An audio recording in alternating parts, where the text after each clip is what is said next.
Now, this is the biggest difference between the two types when we're going to add things, because when I want to add a member to a list, I'm going to use append, and it's just going to put it on the end.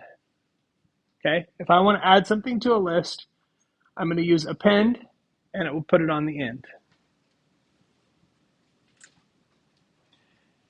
If I want to add something to a dictionary,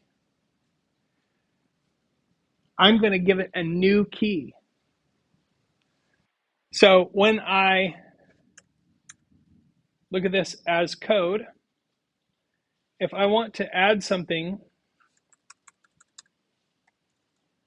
append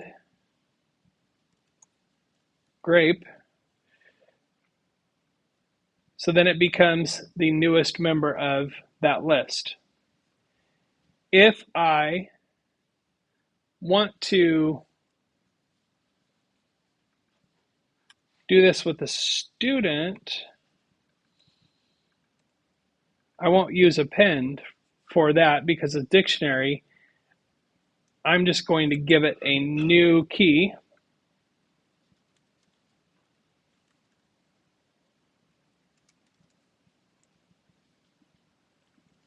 And so now that new key and value pair gets added. Yes.